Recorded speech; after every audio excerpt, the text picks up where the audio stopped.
सतनाम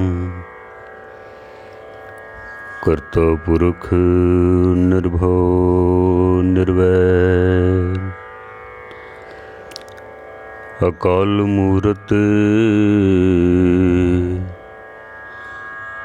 अजूनी सैभं गुर प्रसाद जप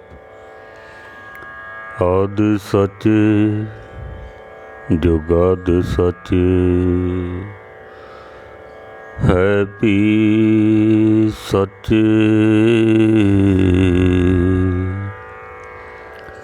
नानक होसी भी सच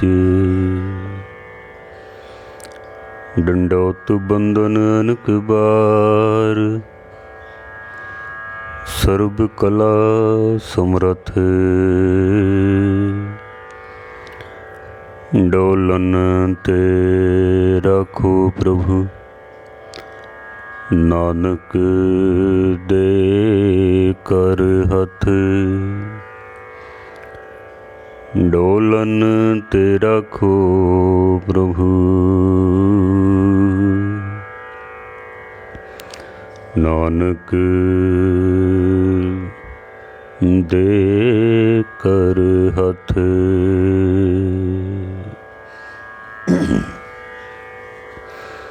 परम सन्मान योग गुरु रूप साध संगत जीओ, गुरु अर्जन देव जी महाराज की शहादत के संबंध विच आप विचारां सरवण कर रहे हो। कुछ कारण आपने सरवण कीते ने, मूल कारण जहांगीर भी सरवण कीता है। चंदू अपनी हवेली विच लै जांदा है गुरु अर्जन देव जी महाराज नूं। वो अपना बदला लेना चाहता है। सतगुरां नूं जो उत्थे तसीहे दिते गए ने, कल कुछ आपने सरवण कीता है, कुछ होर विचारां आप जी दे सन्मुख रख सकां। 10वें पातशाह की बख्शिश कीती होई पावन पवित्र फतेह सनिमर प्रवान करनी। वाहिगुरु जी का खालसा वाहिगुरु जी की फतेह। चंदू जद अपनी हवेली विच लै जांदा है गुरु अर्जन देव जी महाराज नूं, ये अपनी दुश्मनी कढ़ना चाहता है। भावें जहांगीर दा हुक्म है कि यासा कानून दे तहत गुरु अर्जन नूं तसीहे दे के ख़त्म करो या इस्लाम विच शामिल करो, लेकिन चंदू अपनी दुश्मनी कढ़ना चाहता है। उन्हें पहले दिन महाराज नूं भुखा रखिया है, दूसरे दिन गर्म रेत दे उपर बिठाया गया है, तीसरे दिन उबलती हुई देग दे विच बिठाया गया है। लेकिन गुरु अर्जन देव जी महाराज सच्चे पातशाह जी हर एक तकलीफ नूं, हर दुख नूं, हर कष्ट नूं सहारदे ने ते परमेश्वर दा नाम उचारदे ने, जुड़े हुए हैं। जितनी सतगुरां दे हिरदे दे विच ठंड है, चेहरे दे उपर मुस्कुराहट है, ओही आभा है, ओही नूर है। जितने महाराज ठंडा महसूस करते हैं, उतना ही चंदू होर सड़दा बलदा जाता है। कदी तुसी अजमा के देख लेना, कोई गुस्से नाल तुहाडे उत्ते आवे ना, तुसी अगर अगों हस के मिलो, मिठे बोल बोलो, अगले दा क्रोध 10 गुना होर वध जांदा है। ये चंदू जितनी तकलीफ देना चाहता है, महाराज उतना ही आनंद दे विच रहिंदे हन। सतगुरु आनंद दे विच रहिंदे ने ते चंदू होर तड़फदा रहिंदा है। 3 दिन तक अत दे कष्ट दे के भी गुरु अर्जन देव महाराज कोलों अपनी एक भी गल नहीं मनवा सकिया। अज ये कह के गया कि हुण कल देखो मैं की करदा हाँ। सारी रात अपने बिस्तरे दे उपर तड़फदा रहा है, नींद नहीं है अखां दे विच। सोचता रहिंदा क्या मेरी बच्ची सारी जिंदगी इस तरह ही कुआरी बैठी रहेगी, इहदा रिश्ता कोई नहीं लवेगा, क्या मैं इसनूं सारी जिंदगी घर विच ही वेखदा रहांगा। क्या गुरु अर्जन मेरी गल नहीं मन्नणगे। सारी रात इस तरह सोचदा तड़फदा पिया और विचारां बनांदा पिया किहड़ी सज़ा दियां जिस करके गुरु मन जावे गुरु। सवेर जद होई है अज एक नवी विचार दे नाल गुरु अर्जन देव महाराज नूं हर कोशिश मनाउण दी विचार दे नाल अज फिर गुरु अर्जन देव महाराज दे कोल पहुंची आ गए। जाके इसने फिर वापस सारियां गल्लां दोहराइयां ने। मेरी बच्ची दा रिश्ता रख लवो अपने बेटे हरगोबिंद नाल, तुसी विआह कर लवो, बाकी सब कुछ मैं संभाल लवांगा, जहांगीर नूं मैं मना लवांगा। तुसी जाके सिखां दे विच अपना प्रचार करो, आनंद लवो, उन्हां कोलों पूजा करवाओ, तुहानूं कोई तकलीफ नहीं आवेगी। तुसी क्यों खामखा कष्ट सहारदे पए हो। गुरु अर्जन देव जी महाराज ने आख्या भी असी तैनूं जिहड़ा जवाब पहले दिन दिता है ना, उही जवाब साडा आखिरी श्वासां तक रहेगा, आखिरी श्वासां तक। तू जो करना चाहना है कर लै। जद इसने वेख लिया भी ये टस तो मस नहीं होंदे हन, कोई फर्क नहीं पैंदा पिया इन्हां नूं, अज इसने सिपाहियां नूं हुक्म दिता कि एक वड्डी तवी लिया के उसनूं पट्ठी दे उपर रख के थल्ले अग बाल के उहनूं गर्म करो। तवी नूं सिपाहियां ने हुक्म मन्निया है। एक वड्डा लोहे दा तवा लिया के उसनूं पट्ठी दे उत्ते रखिया, थल्ले अग बाली गई है।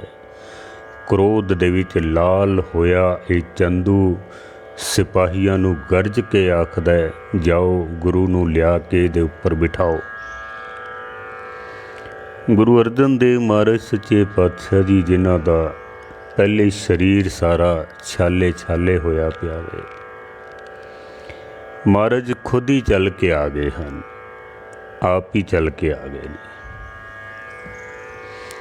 पट्ठी दे उपर गर्म होई ये तवी, महाराज ने एकदम ऊपर पैर रखिया, एक आवाज़ आई है जिवें गर्म तेल होवे ना, उत्ते असी पानी दा छट्टा मारीए विचों आवाज़ आंदी है। तवा हुंदा है गर्म, उत्ते कोई लिक्विड पाइए, कोई पानी दा छट्टा मारीए विचों आवाज़ आंदी है क्योंकि गर्म होंदा वो। महाराज ने जद पैर रखिया उपर चरण रखे हैं, आवाज़ आई है। वेखण वालियां दे दिल कंब गए ने, वेखण वालियां दे थल्ले बलदी पई है अग, उत्ते तवी ते उस तवी दे उत्ते चौंकड़ा मार के गुरु अर्जन देव जी महाराज बैठ गए। वेखण वालियां दे दिल कंब गए ने। जिहड़े सिख नाल गए सन वो ताहां मार के रोण लग पे ने, महाराज सानू हुक्म करो, असी इस तत्ती तवी दे उपर बैठते हाँ, तुसी क्यों कष्ट सहारदे हो। पर गुरु अर्जन देव महाराज दा हुक्म सी भी तुसी साडे कोल नहीं आउणा है। जो कुछ होंदा पिया ये परमेश्वर दी मर्जी है, रज़ा है, असी हुक्म मनना है, तुसी चुप करके सिर्फ देखना है बस, और कुछ नहीं करना है। चंदू ने एक बारी फिर दोहराया कि तुसी ना एक कष्ट सहारो, मेरी बच्ची दा रिश्ता रख लवो, गुरु ग्रंथ विच कुछ शब्द पा दिओ, 2 लाख रुपया जमा करा दिओ, कई गल्लां उसने अपने वालों भी कीतियां हन, कुछ लालच भी दिते हैं उसने। महाराज सच्चे पातशाह जी उही जवाब जो पहले दिन दिता है उही जवाब है। जब इसने वेख्या भी तत्ती तवी ते बैठे ने फिर भी चेहरे ते कोई फर्क नहीं पिया है, आम बंदा तो तड़पण लग पैंदा ना। कदी महसूस करके देखना, एक छिट भी अगर तेल दी गर्म साडे शरीर ते पै जावे या कोई चीज़ सानू गर्म लग जावे, सारा शरीर साडा तड़फ उठदा आवे। ये तत्ती तवी ते बैठे ने तो कोई फर्क नहीं पैंदा पिया, चेहरे दे उत्ते उही मुस्कुराहट है। चंदू दा क्रोध होर वध गया है। इसने हुक्म दिता भी रेत गर्म करके ते सीस विच भी पाओ। पता नहीं सीस विच कोई असर ही नहीं होंदा पिया, चेहरे ते उही मुस्कुराहट है। कोई मुख तो आवाज़ नहीं निकलती पई, कोई हाय दी, कोई सी दी, कोई पीड़ा दी, कोई आवाज़ कुछ भी नहीं है।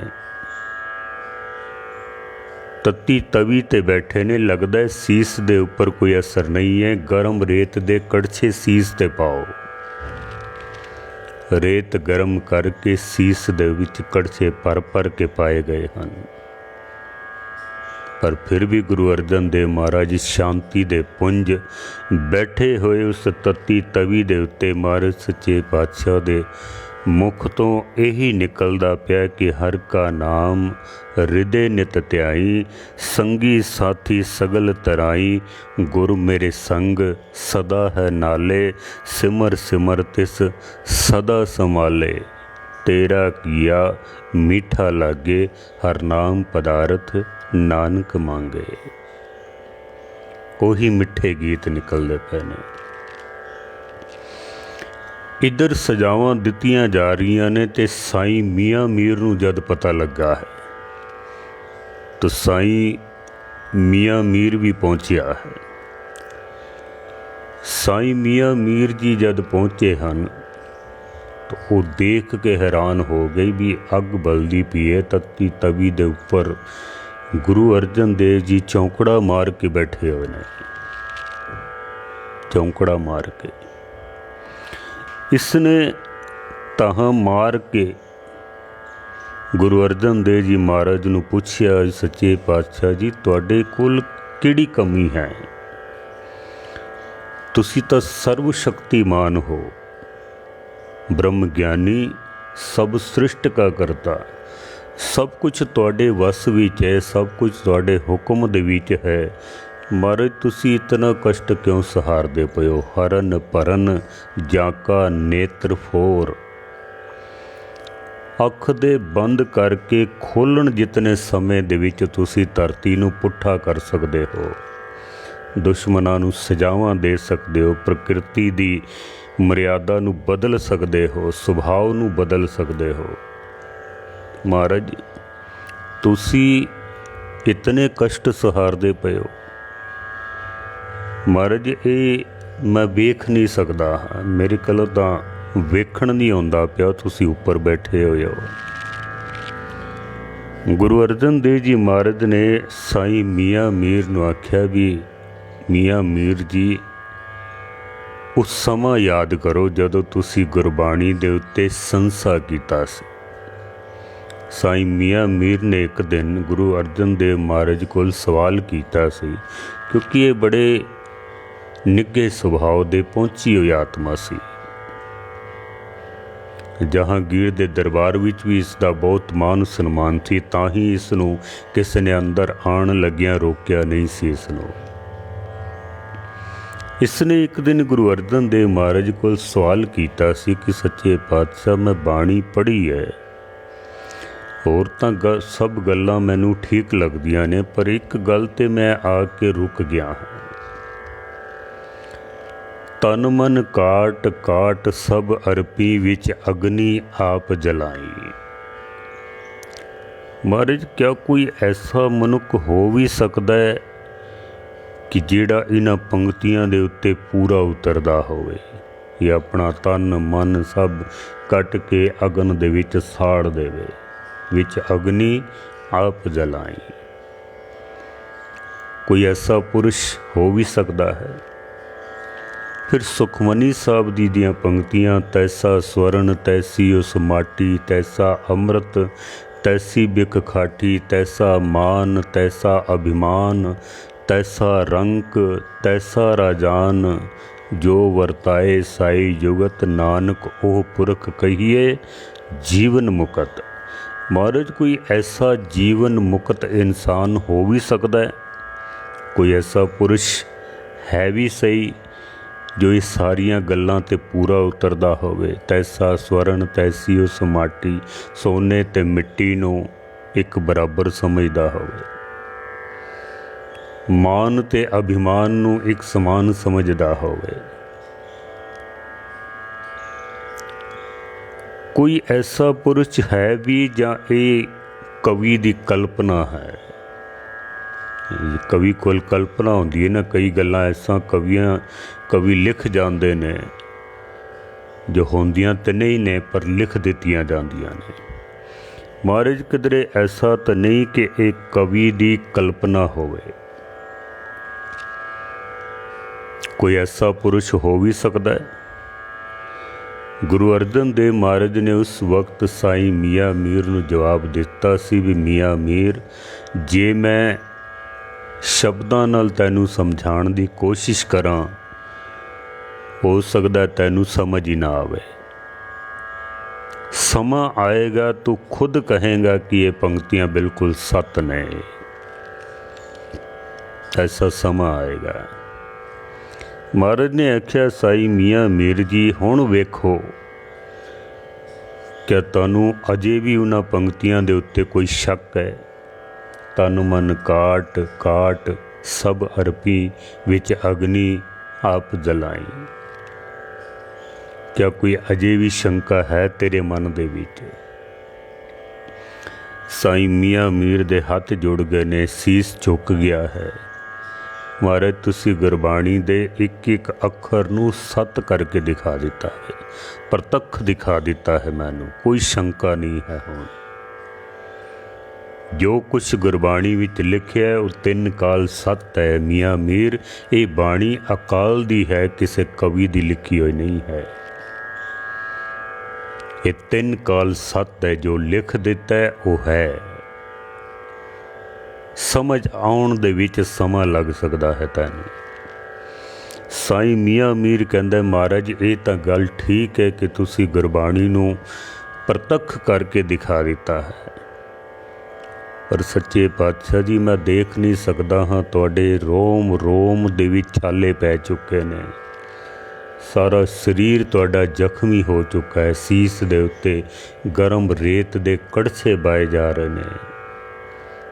महाराज मैं ये देख नहीं सकता हाँ। कदी असी महसूस करिए आपां भी गर्म अग होवे, उत्ते तवी पई होवे, उत्ते कोई बंदा बैठा होवे, असी वेख नहीं सकते हाँ। उस अवस्था तो गुजरना तो एक बहुत वड्डी गल है, असी वेख भी नहीं सकांगे शायद। कई बारी ऐसे केस आ जाते ना हॉस्पिटलों दे विच, कोई घरेलू मामलों दियां लड़ाइयां, कोई दहेज प्रथा ते कुछ होर इस तरह की जो कुप्रथा समाजां दे विच चलदियां पईयां ने, ਜਿਹੜੇ तेल पा के अग ला लेंदे ने, उन्हां दे शरीर नूं असीं वेख नहीं सकते हाँ। ऐसी हालत बन जाती है कि ਜਿਹੜੇ सामने बैठे होण और जीवित होण, और फिर भी मुख तो कोई पीड़ा दी कोई आवाज़ ना होवे, वो कैसा दृश्य होना है। साईं मियाँ मीर जी कहते ने, महाराज मैं ये तो वेख भी नहीं सकता हाँ। किसी कवि दियां बड़ियां सुंदर पंक्तियां ने, वो कवि लिखदा है, कहंदे चारों तरफ अग बरसे सेक सी तन साड़दा। हर पासे अग बरसदी पई है, मौसम भी गर्म है, उपरों अग बरसदी पई है। अग भी गर्म है, तवी भी गर्म है, हवा भी गर्म है, ਜਿਹੜੇ ਸਾਹਮਣੇ ਮਨੁੱਖ ਖੜੇ ਨੇ ਉਹ ਵੀ ਗਰਮ ਨੇ, ਹਰ ਚੀਜ਼ ਗਰਮ ਹੈ। एक कवि लिखदा है कि चारे तरफ अग वरसे, सेक सी तन साड़दा, छाले छाले जुस्सा हो गया सच्ची सरकार दा। सारा तन ही छालियां दे नाल भर गया है। पीर मियाँ मीर डिठा हाल अजब यार दा। मियाँ मीर दा बड़ा प्रेम सी गुरु अर्जन देव जी महाराज ने। जदों इस तरह दा हाल वेख्या ना महाराज दा कि तत्ती तवी ते बैठे ने, शरीर सारा जख्मी, उपर रेत दे कड़छे भर के पाए जा रहे हैं। मियाँ पीर मियाँ मीर डिठा हाल अजब यार दा, हो व्याकुल रो पिया चीखे ते ताही मारदा। ताहा मार के रो पिया है। जद मियाँ मीर दी ए हालत वेखी ना तो गुरु अर्जन देव जी महाराज तक कहा सतगुरु पीर मियाँ मीर, छोड़ो प्रीति चाम से, क्या हुआ तन तप रहा हम शांत हैं हरि नाम से। महाराज कहंदे ने मियाँ मीर साडे तन नूं ना वेख, तू साडे मन नूं वेख। इत्थे हर चीज़ गर्म होई पई है। मकान गर्म ने, अग गर्म है, पानी गर्म है, धुप गर्म है, हवा चलदी पई है वो गर्म है, रेत गर्म है। जेड़ा सीस दे विच रेत पांदा पिया उहदा तन भी गर्म है। चंदू सड़िया बलिया बैठा वे वो भी गर्म है। साडा तन भी सेक दे नाल गर्म होया होया वे। महाराज ने आख्या भी तू ये सब कुछ ना वेख। साईं मियाँ मीर छोड़ो प्रीति चाम से, क्या हुआ तन तप रहा हम शांत हैं हरि नाम से। साडे मन दे विच अंदर जिहड़ी शांति है ना, जो सुकून है, जो ठंड है, तो उस नूं वेख। साडे मन नूं वेख, साडे तन नूं ना वेख। तन तां सड़िया पिया वे, अग ने साड़ दिता है, छाले छाले हो गया वे। तो साडे इस तन नूं वेख। साईं मियाँ मीर कहंदे ने महाराज इतने कष्ट दे विच भी तुहाडा मन इतना ठंडा है, शांत है। महाराज ये किस तरह हो सकदा वे, ये किवें होया है। गुरु अर्जन देव जी महाराज सच्चे पातशाह जी की पवित्र बाणी है। महाराज कहते ने आसाड़ तपंदा तिस लगे हर नाहु न जिन्ना पास। जिदे हिरदे दे विच परमेश्वर दा नाम ना होवे, आसाड़ दी गर्मी उन्हों तपा देंदी है, उन्हों साड़दी है। जिदे कोल नाम ना होवे, जिस दे कोल नाम ना होवे वो ठंड प्राप्त करन दे भावें जितने मर्जी उपराले कर लवे।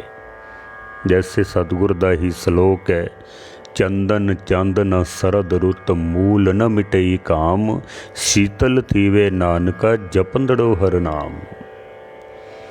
चंद दी चाननी भी ठंड नहीं दे सकती है, चंदन भी ठंड नहीं दे सकता, ठंडी रुत वो भी ठंड नहीं दे सकती है, बर्फ भी ठंड नहीं दे सकती है जे हिरदे दे विच परमेश्वर दा नाम ना होवे। शीतल थीवे नानका जपंदड़ो हर नाम। अगर परमेश्वर दा नाम हिरदे दे विच है ते बाहर भावें फिर अग गर्म होवे, तत्ती तवी गर्म होवे, रेत गर्म होवे, पानी गर्म होवे, धुप गर्म होवे, मियाँ मीर हिरदे दे विच फिर अंदर ठंड वसदी है। अंदर जे परमेश्वर दा नाम है तां चंदन चंदन सरद रुत मूल न मिटई काम, शीतल थीवे नानका जपंदड़ो हर नाम।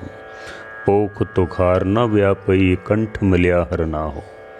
जे हिरदे दे विच कंठ दे विच परमेश्वर दा नाम होवे ना तो पो दी ठंड भी कुछ नहीं कह सकती है। जे ठाड़ दी गर्मी भी कुछ नहीं बिगाड़ सकती है साडा, जे हिरदे दे विच नाम होवे तां। महाराज सच्चे पातशाह जी कहते ने कि जितने जिस्म पे पड़ेंगे छाले उतने सिख होंगे सिदक वाले।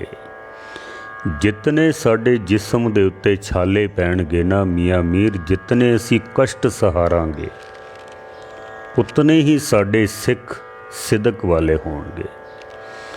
साईं मियाँ मीर कहते ने महाराज जे तुसी नहीं कुछ करना तो फिर मैनू हुक्म दिओ, मैं लाहौर ते दिल्ली नूं दोनों हत्थां विच रख के ते दोनों नूं आपस विच भिड़ा के ते चकना चूर करके रख दियां। महाराज मैं ये बर्दाश्त नहीं कर सकदा।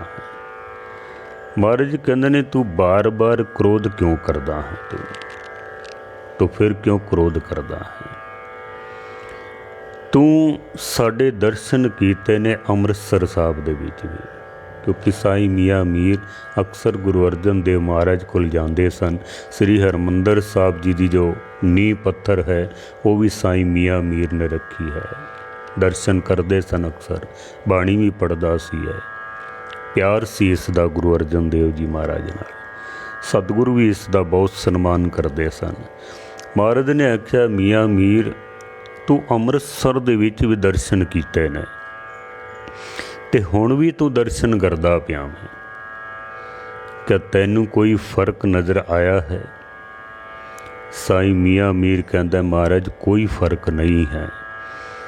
जो सोने दे सिंघासन ते मखमली गद्दियां ते बैठ के जिहड़ी तुहाडे चेहरे दे उत्ते मुस्कुराहट सी, जो आभा सी, जो आनंद उस वक्त सी महाराज, उही आनंद मैं हुण भी वेखदा पिया वां तुहाडे। कोई फर्क नहीं है। तैसा स्वਰਨ तैसी उस माटी, तैसा अमृत तैसी बिक खाटी। महाराज तुसी सब कुछ बराबर करके दिखा दिता है तुसी। पर साईं मियाँ मीर ने पूछ लिया भी महाराज जी सब कुछ किवें हो सकता है, तुसी इतने कष्ट क्यों सहारदे पे हो? गुरु अर्जन देव जी महाराज कहंदे ने भी आदि काल तो निरंकार अपने भगतां की रखिया करता है। हर जुग जुग भगत उपाया पैज रखदा आया, राम राजे हरनाकस दुष्ट हर मारिया प्रहलाद तराया। हर युग दे विच परमेश्वर ने भगतां की रखिया कीती है ते मियाँ मीर रखिया मेरी भी कर देनी सी निरंकार ने। पर मैं अमृतसर साहब तो तुरन लग्या ये अरदास कीती, अकाल दी बाणी नूं मत्था टेक के गुरु नानक सच्चे पातशाह दे चरनां दे विच मैं अरदास कीती भी है सच्चे पातशाह जी तुसी आदि काल तो अपने भगतां दी रखिया कीती है, पर मैनू हुक्म मन्नण दी पाणा मन्नण दी दात बख्शिश करो, क्योंकि निरंकार ने अपने भगतां दी रखिया करन लगिया प्रकृति दे सुभाव बदल दिते हैं। अग दा सुभाव है साड़ना, ठंडा कर दिता है। कोई उपरों धरती ते डिगे चोट लगती है, परमेश्वर ने उसनू भी बदल दिता है। पानी दा सुभाव है डोब के मार देना, प्रकृति दा सुभाव परमेश्वर ने बदल दिता है। जिथे डुब जाना चाहिए सी उत्थे होर तैर पिया वे। अग दा कम साड़ना है, पर अग ने फुल्लां दी तरह बचा लिया है। प्रकृति ने निरंकार ने भगतां दी रक्षा करन वास्ते सुभाव नूं बदलिया है। जैसे भगत प्रहलाद नूं जद हरनाकस ने कष्ट दिते ने तो उन्हां दी बाणी है भगत नामदेव जी का शब्द है, गिर तल जल ज्वाला पै राख्यो राजा राम माया फेरी। पहाड़ तो सुटिया वे प्रहलाद नूं, पर धरती ने अपना सुभाव बदलिया, माँ की गोद की तरह फिर उसनूं झूटे दिते हैं। चोट नहीं लगी है, दरखत तो थले सुटिया वे, कोई चोट नहीं लगी है। पानी दे विच डुबाउण दी कोशिश की है, हथ पैर बन के डोबण दी कोशिश की है, पर पानी ने भी बाहर कढ़ दिता। ਅੱਗ ਦੇ ਵਿੱਚ ਸਾੜਨ ਦੀ ਕੋਸ਼ਿਸ਼ ਕੀਤੀ ਹੈ, ਪਰ ਅੱਗ ਨੇ ਵੀ ਰੱਖਿਆ ਕਰ ਦਿੱਤੀ ਹੈ। ਇਹ ਪਰਮੇਸ਼ਰ ਨੇ ਆਪਣੀ ਭਗਤਾਂ ਦੀ ਰੱਖਿਆ ਕਰਨ ਵਾਸਤੇ ਪ੍ਰਕਿਰਤੀ ਦੇ ਸੁਭਾਅ ਨੂੰ ਬਦਲਿਆ ਹੈ। ਭਗਤ ਕਬੀਰ ਸਾਹਿਬ ਜੀ ਲਿਖਦੇ ਨੇ, ਜਦ ਭਗਤ ਕਬੀਰ ਨੂੰ ਹੱਥ ਪੈਰ ਬੰਨ੍ਹ ਕੇ ਗੰਗਾ ਦੇ ਵਿੱਚ ਸੁੱਟ ਦਿੱਤਾ, ਗੰਗਾ ਕੀ ਲਹਿਰ ਮੇਰੀ ਟੁੱਟੀ ਜੰਜੀਰ। ਭਗਤ ਕਬੀਰ ਸਾਹਿਬ ਦਾ ਸ਼ਬਦ ਹੈ, ਮਿਰਗ ਛਾਲਾ ਪਰ ਬੈਠੇ ਕਬੀਰ, ਕਹਿ ਕਬੀਰ ਕੋ ਸੰਗ ਨਾ ਸਾਥ, ਜਲ ਥਲ ਰਾਖਨ ਹੈ ਰਘੁਨਾਥ। ਨਿਰੰਕਾਰ ਨੇ ਰੱਖਿਆ ਕੀਤੀ ਹੈ, ਜੰਜੀਰਾਂ ਟੁੱਟ ਗਈਆਂ, ਮਿਰਗ ਛਾਲਾ ਦੇ ਉੱਪਰ ਬੈਠੇ, ਉਹ ਡੋਬਣ ਵਾਸਤੇ ਆਏ ਸਨ, ਪਾਣੀ ਨੇ ਬਾਹਰ ਕੱਢ ਦਿੱਤਾ ਹੈ, ਪਾਰ ਉਤਾਰ ਦਿੱਤਾ ਹੈ। ਪ੍ਰਕਿਰਤੀ ਸੁਭਾਅ ਬਦਲ ਦਿੰਦੀ ਹੈ, ਕਿਉਂਕਿ ਨਿਰੰਕਾਰ ਨੇ ਰੱਖਿਆ ਕਰਨੀ ਆਪਣੇ ਭਗਤਾਂ ਦੀ। ਭਗਤ ਨਾਮਦੇਵ ਨੂੰ ਜਦੋਂ ਬੰਨ੍ਹ ਕੇ ਹਾਥੀ ਦੇ ਅੱਗੇ ਸੁੱਟ ਦਿੱਤਾ, ਸੁਲਤਾਨ ਪੁੱਛੇ ਸੁਨ ਬੇ ਨਾਮਾ, ਦੇਖੋ ਰਾਮ ਤੁਮਾਰੇ ਕਾਮਾ, ਨਾਮਾ ਸੁਲਤਾਨੇ ਬਾਂਦਲਾ, ਦੇਖੋ ਤੇਰਾ ਹਰ ਬੀਠਲਾ। ਬੰਨ੍ਹ ਕੇ ਹਾਥੀ ਨੂੰ ਸ਼ਰਾਬ ਪਿਲਾ ਕੇ ਉਹਦੇ ਅੱਗੇ ਸੁੱਟ ਦਿੱਤਾ ਵੇ, ਲੇਕਿਨ ਪ੍ਰਕਿਰਤੀ ਨੇ ਉਸ ਹਾਥੀ ਦਾ ਸੁਭਾਅ ਵੀ ਬਦਲ ਦਿੱਤਾ। ਬੜਾ ਲੰਬਾ ਸ਼ਬਦ ਹੈ, ਮੈਂ ਸਾਰਾ ਇਸ ਵਕਤ ਜ਼ਿਕਰ ਨਹੀਂ ਕਰ ਸਕਦਾ ਹਾਂ, ਪਰ ਭਗਤ ਨਾਮਦੇਵ ਜੀ ਕਹਿੰਦੇ ਨੇ ਕਿ ਕਹੇ ਗਜਿੰਦਰ ਸੂੰਡ ਕੀ ਚੋਟ, ਨਾਮਾ ਉਭਰੇ ਹਰ ਕੀ ਓਟ। ਹਾਥੀ ਨੇ ਤੇ ਮਾਰ ਦੇਣਾ ਸੀ, ਪਰ ਨਾਮਾ ਉਭਰੇ ਹਰ ਕੀ ਓਟ, ਪਰਮੇਸ਼ਰ ਨੇ ਰੱਖਿਆ ਕੀਤੀ, ਬਚਾਅ ਹੋ ਗਿਆ ਹੈ। ਗੁਰੂ ਅਰਜਨ ਦੇਵ ਜੀ ਮਹਾਰਾਜ ਕਹਿੰਦੇ ਨੇ ਕਿ ਮੈਂ ਨਿਰੰਕਾਰ ਦੇ ਚਰਨਾਂ ਵਿੱਚ ਅਰਦਾਸ ਕੀਤੀ ਕਿ ਸੱਚੇ ਪਾਤਸ਼ਾਹ, ਹਰ ਯੁੱਗ ਦੇ ਵਿੱਚ ਤੁਸੀਂ ਭਗਤਾਂ ਦੀ ਰੱਖਿਆ ਕਰਨ ਵਾਸਤੇ ਪ੍ਰਕਿਰਤੀ ਦੇ ਸੁਭਾਅ ਨੂੰ ਬਦਲਿਆ ਹੈ, ਪਰ ਇਸ ਵਾਰ ਜੋ ਪ੍ਰਕਿਰਤੀ ਦੇ ਤੱਤਾਂ ਦਾ ਜਿਹੜਾ ਸੁਭਾਅ ਹੈ ਉਹੀ ਰਹਿਣ ਦਿਓ। ਮੈਨੂੰ ਐਸੀ ਸਮਰੱਥਾ ਬਖਸ਼ਿਸ਼ ਕਰੋ, ਬਲ ਬਖਸ਼ਿਸ਼ ਕਰੋ ਕਿ ਮੈਂ ਉਹਨਾਂ ਤੱਤਾਂ ਦੇ ਸੁਭਾਅ ਨੂੰ ਬਰਦਾਸ਼ਤ ਕਰ ਸਕਾਂ, ਮੈਂ ਬਰਦਾਸ਼ਤ ਕਰ ਸਕਾਂ। ਗੁਰੂ ਨਾਨਕ ਸੱਚੇ ਪਾਤਸ਼ਾਹ ਦਾ ਉਪਦੇਸ਼ ਹੈ ਨਾ ਕਿ ਹੁਕਮੇ ਅੰਦਰ ਸਭ ਕੋ ਬਾਹਰ ਹੁਕਮ ਨਾ ਕੋਏ, ਨਾਨਕ ਹੁਕਮੇ ਜੇ ਬੁਝੇ ਤਾਂ ਹਉਮੈ ਕਹੇ ਨਾ ਕੋਏ। ਮੈਨੂੰ ਹੁਕਮ ਮੰਨਣ ਦੀ ਦਾਤ ਬਖਸ਼ਿਸ਼ ਕਰੋ। ਹੁਕਮ ਰਜਾਈ ਚੱਲਣਾ ਨਾਨਕ ਲਿਖਿਆ ਨਾਲ, ਮੈਨੂੰ ਹੁਕਮ ਮੰਨਣ ਦੀ ਦਾਤ ਬਖਸ਼ਿਸ਼ ਕਰੋ। ਕੇਤਿਆਂ ਦੁੱਖ ਭੂਖ ਸਦਮਾਰ, ਇਹ ਵੀ ਦਾਤ ਤੇਰੀ ਦਾਤਾਰ, ਦੁੱਖ ਤੇ ਸੁੱਖ ਮੈਂ ਤੇਰੀ ਦਾਤ ਸਮਝ ਕੇ। ਮਹਾਰਾਜ ਮੈਂ ਉਸ ਨੂੰ ਭਾਣਾ ਮੰਨਦਿਆਂ ਹੋਇਆਂ ਮੈਂ ਉਸ ਨੂੰ ਮੰਨ ਸਕਾਂ। ਮਹਾਰਾਜ ਮੇਰੇ ਉੱਤੇ ਐਸੀ ਕਿਰਪਾ ਦ੍ਰਿਸ਼ਟੀ ਕਰੋ, ਬਖਸ਼ਿਸ਼ ਕਰੋ, ਕਿਉਂਕਿ ਹੁਕਮ ਮੰਨੀਏ ਹੋਵੇ ਪ੍ਰਵਾਨ, ਤਾਂ ਕਸਮੇ ਕਾ ਮਹਿਲ ਪਾਏ ਸੀ। ਕਸਮੇ ਭਾਵੇ ਸੋ ਕਰੇ ਮਨੋ ਚਿੰਦਿਆ, ਸੋ ਫਲ ਪਾਏ ਸੀ ਤਾਂ ਦਰਗੇ ਪੈਂਦਾ ਜਾਏ ਸੀ। ਮੈਨੂੰ ਹੁਕਮ ਮੰਨਣ ਦਾ, ਭਾਣਾ ਮੰਨਣ ਦਾ ਬਲ ਬਖਸ਼ੋ। ਸਾਈਂ ਮੀਆਂ ਮੀਰ ਨਿਰੰਕਾਰ ਦੇ ਅੱਗੇ ਮੈਂ ਅਰਦਾਸ ਕਰਕੇ ਚੱਲਿਆ ਸਾਂ। ਸਾਈਂ ਮੀਆਂ ਮੀਰ ਜੀ ਨੇ ਹੱਥ ਜੋੜ ਕੇ ਚਰਨਾਂ ਦੇ ਉੱਤੇ ਮਸਤਕ ਰੱਖ ਕੇ ਨਮਸਕਾਰ ਕੀਤੀ। ਮਹਾਰਾਜ ਇਹ ਸਭ ਕੁਝ ਤੁਸੀਂ ਆਪ ਹੀ ਕਰ ਸਕਦੇ ਹੋ, ਹੋਰ ਕੋਈ ਨਹੀਂ ਕਰ ਸਕਦਾ ਹੈ। साईं मियाँ मीर, जितने जिस्म पे पड़ेंगे छाले उतने सिख होंगे सिदक वाले। आउण वाला समा बड़ा सख्त समा आ रहा है, बड़ा करड़ा समा है। साडी इस शहादत नूं देख के साईं मियाँ मीर साडे सिख हस हस के शहीदियाँ प्राप्त करनगे। साडी इस शहादत नूं वेख के तां ही गुरु अर्जन देव महाराज नूं शहीदां दा सरताज किया जांदा है। तत्ती तवी दे उत्ते महाराज बैठे ने, सीस दे विच गरम रेता पाया जा रहा है। साईं मियाँ मीर ना बर्दाश्त करदा होया उत्थों उठ के तुर पिया है। महाराज मैं नहीं बर्दाश्त कर सकता हाँ, लेकिन गुरु अर्जन देव जी महाराज शांति दे पुंज तेरा किया, मीठा लागे हर नाम पदार्थ। नानक मांगे दे जदों गीत गाउंदे ना तो चंदू होर सड़ बल गया है। इन्होंने किसी जंतर मंतर दे नाल अग नूं भी ठंडा कर लिया है। ਹਾਲਾਂਕਿ ਉਹ ਇਸ ਚੀਜ਼ ਨੂੰ ਵੇਖਦਾ ਨਹੀਂ ਪਿਆ ਕਿ ਸਰੀਰ ਛਾਲੇ ਛਾਲੇ ਹੋ ਗਿਆ ਵੇ। ਉਹ ਤਾਂ ਇਹੀ ਸੋਚਦਾ ਵੇ ਵੀ ਸ਼ਾਇਦ ਕੋਈ ਜੰਤਰ ਮੰਤਰ ਕਰਕੇ, ਕੋਈ ਧਰਮ ਕਰਕੇ ਇਹਨਾਂ ਨੇ ਅੱਗ ਦੇ ਸੁਭਾਅ ਨੂੰ ਬਦਲ ਦਿੱਤਾ ਹੈ। ਬੜੇ ਕ੍ਰੋਧ ਦੇ ਵਿੱਚ ਆ ਕੇ ਮਹਾਰਾਜ ਨੂੰ ਕਹਿੰਦਾ ਵੀ ਤੁਹਾਡੇ ਧਰਮ ਕਰਕੇ ਤੁਸੀਂ ਬਚ ਗਏ ਹੋ, ਕੱਲ੍ਹ ਮੈਂ ਤੁਹਾਡਾ ਧਰਮ ਹੀ ਭ੍ਰਿਸ਼ਟ ਕਰ ਦੇਣਾ। ਮੈਂ ਹੁਣ ਐਸਾ ਕਾਰਾ ਕਰਨਾ ਹੈ, ਤੁਹਾਡਾ ਧਰਮ ਹੀ ਭ੍ਰਿਸ਼ਟ ਕਰ ਦਿਆਂਗਾ।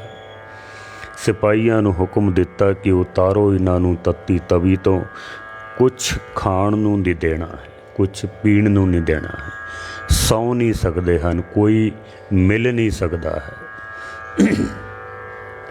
ਚੰਦੂ ਆਪਣੇ ਘਰ ਚਲਾ ਗਿਆ ਹੈ। ਗੁਰੂ ਅਰਜਨ ਦੇਵ ਜੀ ਮਹਾਰਾਜ ਫਿਰ ਆਪਣੇ ਆਸਣ ਦੇ ਉੱਤੇ ਬਿਰਾਜਮਾਨ। ਮਹਾਰਾਜ ਸੱਚੇ ਪਾਤਸ਼ਾਹ ਫਿਰ ਨਿਰੰਕਾਰ ਦੀ ਉਸਤਤੀ ਦੇ ਵਿੱਚ ਜੁੜ ਕੇ ਮਹਾਰਾਜ ਖੁਸ਼ੀ ਦੇ ਗੀਤ ਗਾਉਂਦੇ ਪਏ ਨੇ। ਸਾਰੀ ਰਾਤ ਚੰਦੂ ਫਿਰ ਘਰਾਂ ਦੇ ਵਿੱਚ ਸੋਚਦਾ ਰਿਹਾ ਵੀ ਕਿਹੜਾ ਕੰਮ ਕਰਾਂ ਕਿ ਜਿਹਦੇ ਨਾਲ ਮੈਂ ਗੁਰੂ ਨੂੰ ਮਨਾ ਸਕਾਂ। ਮੈਂ ਹੁਣ ਇਸ ਨੇ ਵਿਉਂਤ ਬਣਾਈ ਵੀ ਹੁਣ ਤਾਂ ਆਖਰੀ ਪੈਂਤਰਾ ਰਹਿ ਗਿਆ ਹੈ, ਬਸ ਸਿਰਫ ਆਖਰੀ ਪੈਂਤਰਾ। ਪੰਜਵੇਂ ਦਿਨ ਇਸ ਨੇ ਜਾ ਕੇ ਗੁਰੂ ਅਰਜਨ ਦੇਵ ਮਹਾਰਾਜ ਨੂੰ ਆਖਿਆ ਵੀ ਮੇਰੀ ਗੱਲ ਮੰਨਦੇ ਹੋ ਕਿ ਨਹੀਂ ਮੰਨਦੇ ਹੋ, ਮੇਰੀ ਬੱਚੀ ਦਾ ਰਿਸ਼ਤਾ ਰੱਖ ਲਵੋ, ਬਾਕੀ ਸਭ ਕੁਝ ਮੈਂ ਆਪੇ ਸੰਭਾਲ ਲੈਣਾ ਵਾ, ਤੁਸੀਂ ਕੁਛ ਨਹੀਂ ਕਰਨਾ ਹੈ। ਗੁਰੂ ਅਰਜਨ ਦੇਵ ਜੀ ਮਹਾਰਾਜ ਨੇ ਆਖਿਆ ਉਹੀ ਜਵਾਬ ਹੈ ਜੋ ਪਹਿਲੇ ਸੀ, ਉਹੀ ਹੁਣ ਹੈ।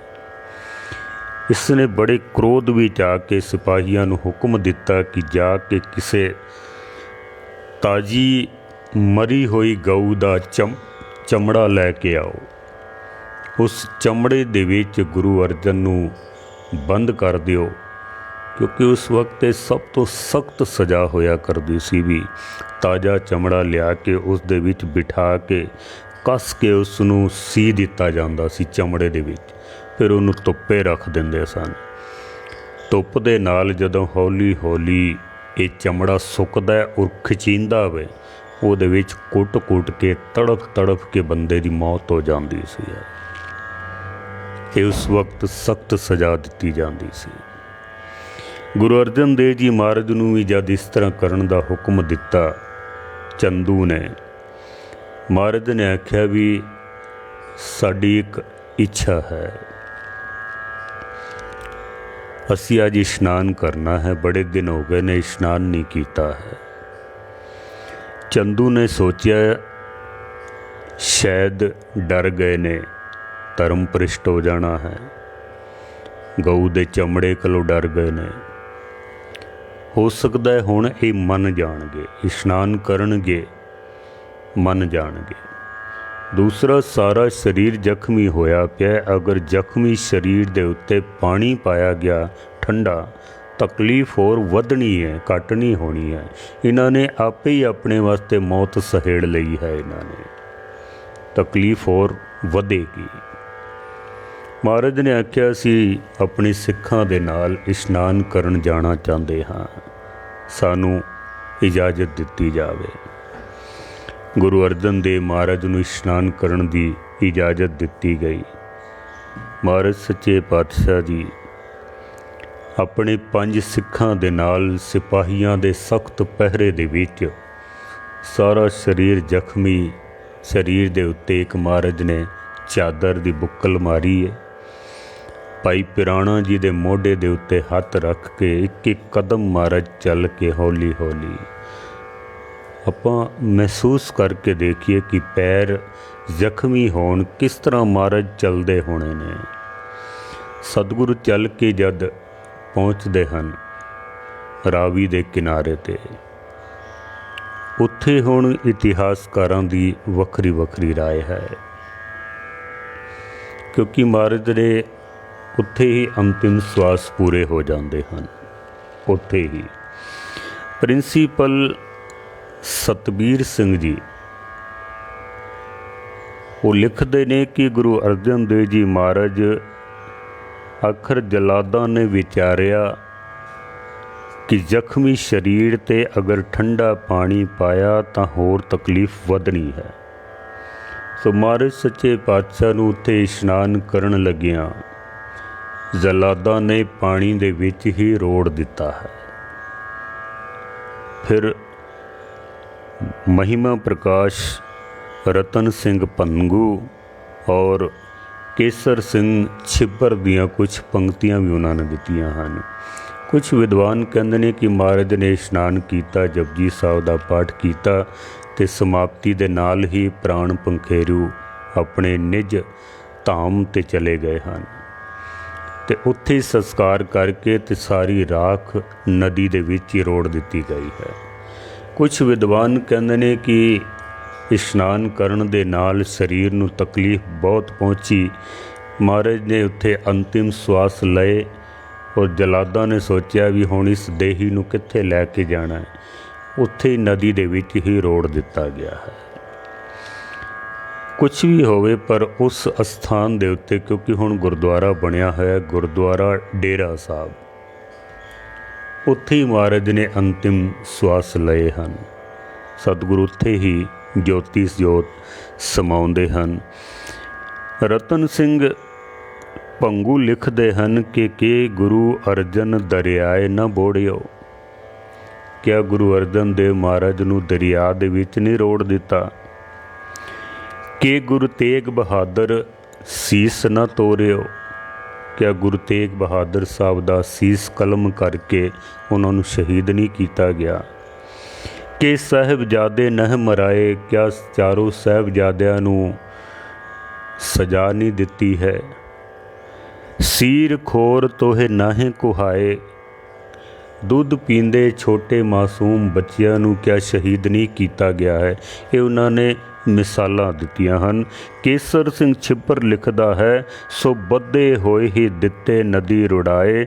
ਸੰਮਤ 1663 ਜੇਠ ਮਹੀਨੇ, ਚੰਨੋ ਚਾਨਣੀ ਚੌਥ ਜਲ ਵਹਾਏ ਲੀਨੇ। ਉਹਨਾਂ ਨੇ ਪੂਰਾ ਵੇਰਵਾ ਦਿੱਤਾ ਹੈ ਕਿ ਗੁਰੂ ਅਰਜਨ ਦੇਵ ਮਹਾਰਾਜ ਨੂੰ ਉੱਥੇ ਦਰਿਆ ਦੇ ਵਿੱਚ ਹੀ ਬੱਧੇ ਹੋਏ ਹੀ ਰੋੜ ਦਿੱਤਾ ਗਿਆ। ਜਦ ਸੰਸਕਾਰ ਹੋਣ ਤੋਂ ਬਾਅਦ ਸਾਰੀ ਜਿਹੜਾ ਅੰਗੀਠਾ ਸੀ ਸਾਰਾ ਉੱਥੇ ਹੀ ਰੋੜ ਦਿੱਤਾ ਗਿਆ ਹੈ। ਤੋ ਇਸ ਤਰੀਕੇ ਦੇ ਨਾਲ ਕਸ਼ਟ ਸਹਾਰਦਿਆਂ ਹੋਇਆਂ, ਪਰਮੇਸ਼ਰ ਦੇ ਗੀਤ ਗਾਉਂਦਿਆਂ ਹੋਇਆਂ, ਪਾਣੀ ਨੂੰ ਮਿੱਠਾ ਮੰਨਦਿਆਂ ਹੋਇਆਂ ਮਹਾਰਾਜ ਸੱਚੇ ਪਾਤਸ਼ਾਹ ਜੀ 30 ਮਈ 1606 ਈਸਵੀ ਨੂੰ ਲਾਹੌਰ ਦੇ ਵਿੱਚ ਸ਼ਹੀਦ ਕਰ ਦਿੱਤੇ ਗਏ ਹਨ। ਲੇਕਿਨ ਚੰਦੂ ਨੂੰ ਇਸ ਵਿੱਚੋਂ ਕੁਝ ਵੀ ਹਾਸਲ ਨਹੀਂ ਹੋਇਆ ਹੈ। ਸਿੱਖਾਂ ਨੇ ਜਾ ਕੇ ਅੰਮ੍ਰਿਤਸਰ ਸਾਹਿਬ ਗੁਰੂ ਹਰਗੋਬਿੰਦ ਸਾਹਿਬ ਮਹਾਰਾਜ ਨੂੰ ਸਾਰਾ ਇਹ ਵਾਕਿਆ ਸੁਣਾਇਆ, ਕਿਸ ਕਿਸ ਤਰ੍ਹਾਂ ਕਸ਼ਟ ਦਿੱਤੇ ਗਏ ਹਨ।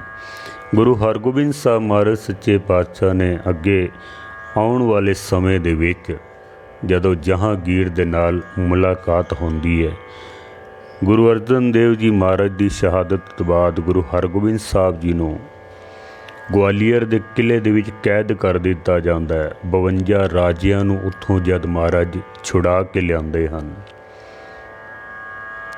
ਫਿਰ ਜਹਾਂਗੀਰ ਚੰਦੂ ਨੂੰ ਗੁਰੂ ਹਰਗੋਬਿੰਦ ਸਾਹਿਬ ਜੀ ਦੇ ਹਵਾਲੇ ਕਰ ਦਿੰਦਾ ਹੈ। ਚੰਦੂ ਨੂੰ ਗੁਰੂ ਹਰਗੋਬਿੰਦ ਸਾਹਿਬ ਜੀ ਚੰਦੂ ਨੂੰ ਲੈ ਕੇ ਤੇ ਲਾਹੌਰ ਪਹੁੰਚਦੇ ਨੇ। ਲਾਹੌਰ ਦੇ ਵਿੱਚ ਸਿੱਖ ਚੰਦੂ ਨੂੰ ਗਲ ਦੇ ਵਿੱਚ ਰੱਸੀ ਪਾ ਕੇ ਤੇ ਬਾਜ਼ਾਰ ਦੇ ਵਿੱਚ ਰੋਜ਼ ਘੁਮਾਉਂਦੇ ਨੇ, ਮੂੰਹ ਕਾਲਾ ਕਰਕੇ, ਗਲ ਵਿੱਚ ਜੁੱਤੀਆਂ ਦੇ ਹਾਰ ਪਾ ਕੇ। ਲੋਕੀ ਹਰ ਕੋਈ ਬੰਦਾ ਲਾਹਨਤਾਂ ਪਾਉਂਦਾ ਹੈ ਚੰਦੂ ਨੂੰ, ਹਰ ਬੰਦਾ। ਇੱਕ ਦਿਨ ਜਦ ਬਾਜ਼ਾਰ ਦੇ ਵਿੱਚ ਘੁਮਾ ਰਹੇ ਸਨ ਚੰਦੂ ਨੂੰ, ਤਾਂ ਜਿਸ ਪੜਬੂੰਜੇ ਕੋਲੋਂ ਚੰਦੂ ਨੇ ਗੁਰੂ ਅਰਜਨ ਦੇਵ ਮਹਾਰਾਜ ਦੇ ਉੱਪਰ ਗਰਮ ਰੇਤਾ ਪਵਾਇਆ ਸੀ ਨਾ, ਉਸ ਪੜਬੂੰਜੇ ਨੂੰ ਵੀ ਜਦੋਂ ਅਸਲੀਅਤ ਦਾ ਪਤਾ ਲੱਗਾ, ਜਿਸ ਕੜਛੇ ਦੇ ਨਾਲ ਉਸਨੇ ਗਰਮ ਰੇਤ ਸੀਸ ਵਿੱਚ ਪਾਈ ਸੀ ਨਾ, ਉਸਨੇ ਚੰਦੂ ਨੂੰ ਗਾਲਾਂ ਕੱਢਦਿਆਂ ਹੋਇਆਂ, ਮੰਦੇ ਬੋਲ ਬੋਲਦਿਆਂ ਹੋਇਆਂ ਕਿ ਤੂੰ ਮੇਰੇ ਕੋਲੋਂ ਬਹੁਤ ਵੱਡਾ ਜ਼ੁਲਮ ਕਰਵਾਇਆ ਹੈ, ਉਸੇ ਹੀ ਕੜਛੇ ਦੇ ਨਾਲ ਸਿਰ ਦੇ ਵਿੱਚ ਕਰਾਰੀ ਚੋਟ ਮਾਰ ਕੇ ਤੇ ਚੰਦੂ ਨੂੰ ਮੌਤ ਦੇ ਘਾਟ ਉਤਾਰ ਦਿੱਤਾ ਸੀ। ਤੋ ਇਸ ਤਰੀਕੇ ਦੇ ਨਾਲ ਗੁਰੂ ਅਰਜਨ ਦੇਵ ਮਹਾਰਾਜ ਸੱਚੇ ਪਾਤਸ਼ਾਹ ਜੀ ਸ਼ਹੀਦਾਂ ਦੇ ਸਰਤਾਜ ਲਾਹੌਰ ਦੇ ਵਿੱਚ 30 ਮਈ 1606 ਈਸਵੀ ਨੂੰ ਸਤਿਗੁਰੂ ਜੀ ਸ਼ਹੀਦ ਹੁੰਦੇ ਨੇ, ਜਿਨ੍ਹਾਂ ਨੂੰ ਸ਼ਹੀਦਾਂ ਦਾ ਸਰਤਾਜ ਕਿਹਾ ਜਾਂਦਾ ਹੈ। ਤੇਰਾ ਕੀਆ ਮਿੱਠਾ ਲਾਗੇ, ਹਰ ਨਾਮ ਪਦਾਰਥ ਨਾਨਕ ਮੰਗੇ। ਮਹਾਰਾਜ ਜੀ ਸ਼ਹਾਦਤ ਤੋਂ ਬਾਅਦ ਇੱਕ ਟਰਨਿੰਗ ਪੁਆਇੰਟ ਮੰਨਿਆ ਜਾਂਦਾ ਹੈ ਕਿ ਇੱਕ ਨਵਾਂ ਮੋੜ ਸਿੱਖ ਕੌਮ ਦੇ ਵਿੱਚ ਆਇਆ। ਸ਼ਸਤਰ ਧਾਰਨ ਕੀਤੇ, ਯੁੱਧ ਕਲਾ ਦਾ ਅਭਿਆਸ ਕੀਤਾ ਹੈ, ਘੋੜਸਵਾਰੀ ਸਿੱਖੀ ਹੈ, ਸੈਨਾ ਰੱਖੀ ਹੈ। ਬੜਾ ਲੰਬਾ ਗੁਰੂ ਹਰਗੋਬਿੰਦ ਸਾਹਿਬ ਜੀ ਦਾ ਇਤਿਹਾਸ ਹੈ। ਫਿਰ ਗੁਰੂ ਅਰਜਨ ਦੇਵ ਮਹਾਰਾਜ ਦੀ ਸ਼ਹਾਦਤ ਨੂੰ ਵੇਖਦਿਆਂ ਹੋਇਆਂ ਦੇਗ ਵਿੱਚ ਉਬਾਲੇ ਗਏ, ਰੂਈ ਦੇ ਨਾਲ ਬੰਨ੍ਹ ਕੇ ਸਾੜੇ ਗਏ, ਬੰਦ ਕੱਟੇ ਗਏ, ਚਰਖੜੀਆਂ 'ਤੇ ਚਾੜੇ ਗਏ, ਖੋਪੜੀਆਂ ਉਤਾਰੀਆਂ ਗਈਆਂ। ਇਹ ਸਾਰੀ ਪਾਵਰ ਜਿਹੜੀ ਹੈ ਉਹ ਗੁਰੂ ਅਰਜਨ ਦੇਵ ਮਹਾਰਾਜ ਕੋਲੋਂ ਸਿੱਖਾਂ ਨੂੰ ਮਿਲੀ ਹੈ। ਔਰ ਇੱਕ ਸ਼ਹਾਦਤ ਤੋਂ ਬਾਅਦ ਫਿਰ ਅਣਗਿਣਤ ਸ਼ਹੀਦ ਕੌਮ ਦੇ ਵਿੱਚ ਹੋਰ ਪੈਦਾ ਹੁੰਦੇ ਹਨ। ਮਹਾਰਾਜ ਸੱਚੇ ਪਾਤਸ਼ਾਹ ਬਖਸ਼ਿਸ਼ ਕਰਨ, ਪਾਣਾ ਮੰਨਣ ਦਾ ਸਾਨੂੰ ਵੀ ਬਲ ਬਖਸ਼ਿਸ਼ ਕਰਨ। ਸਤਿਗੁਰ ਤੱਤੀ ਤਵੀ 'ਤੇ ਬੈਠ ਕੇ ਵੀ ਪਰਮੇਸ਼ਰ ਦੇ ਗੀਤ ਗਾਉਂਦੇ ਹਨ। ਸਾਨੂੰ ਤਾਂ ਮਹਾਰਾਜ ਨੇ ਕਈ ਸੁੱਖ ਦਿੱਤੇ ਨੇ, ਅਸੀਂ ਕਿਉਂ ਨਾ ਪਰਮੇਸ਼ਰ ਦੇ ਗੀਤ ਗਾਈਏ, ਪਾਣਾ ਮੰਨੀਏ, ਬਾਣੀ ਅਤੇ ਬਾਣੇ ਦੇ ਨਾਲ ਜੁੜੀਏ, ਅੰਮ੍ਰਿਤ ਛਕੀਏ, ਗੁਰੂ ਵਾਲੇ ਬਣੀਏ, ਤਾਂ ਕਿ ਸਿੱਖ ਕੌਮ ਦੀ ਚੜ੍ਹਦੀ ਕਲਾ ਹੋ ਸਕੇ। ਸੋ ਵਿਚਾਰਾਂ ਕਰਦਿਆਂ ਅੱਜ 8ਵਾਂ ਐਪੀਸੋਡ ਹੈ। ਅਜੇ ਵੀ ਦਾਸ ਨੇ ਕਾਫੀ ਸੰਕੋਚ ਕੀਤਾ ਹੈ ਸੁਣਾਉਣ ਲੱਗਿਆਂ, ਕਿਉਂਕਿ ਕਾਫੀ ਲੰਬੀ ਵਿਚਾਰ ਹੋ ਗਈ ਹੈ। 8 ਐਪੀਸੋਡ ਇਸ ਦੇ ਬਣੇ ਹਨ। ਕਾਫੀ ਸੰਗਤਾਂ ਨੇ ਪਿਆਰ ਬਖਸ਼ਿਸ਼ ਕੀਤਾ ਹੈ। ਬਹੁਤ ਸਾਰੀਆਂ ਗਲਤੀਆਂ ਹੋ ਜਾਂਦੀਆਂ ਨੇ। ਕੁਛ ਇਤਿਹਾਸ ਦੇ ਵਿੱਚ ਕਈ ਜਗ੍ਹਾ 'ਤੇ ਵਾਧੇ ਘਾਟੇ ਕਈ ਚੀਜ਼ਾਂ ਹੁੰਦੀਆਂ ਨੇ। ਜੇ ਕਿਧਰੇ ਗਲਤੀ ਹੋਵੇ ਤਾਂ ਸੰਗਤ ਮਾफ़ ਕਰਨ ਯੋਗ ਹੈ, क्षमा करना। कोई सुधार तुसी कराना चाहो जरूर कमेंट कर सकते हो। कथा सागर फेसबुक पेज नूं आप फॉलो करो, लाइक करो, कथा शेयर कर सकते हो, होर भी संगतां तक ये कथा पहुँच सके। सारी कथा यूट्यूब चैनल के उपर भी मौजूद है। यूट्यूब चैनल कथा सागर मनमोहन सिंह निमाणा, आप उसनूं भी सबसक्राइब करो। अगले आने वाले समय दे विच मेरे उस्ताद पंथ रतन ज्ञानी संत सिंह जी मस्कीन साहब जी, उन्हां दी जीवन ते आधारित कथा आप संगतां दे समक्ष भेंट करांगे। भुलां चुकां दी क्षमा। वाहिगुरू जी का खालसा, वाहिगुरू जी की फतेह।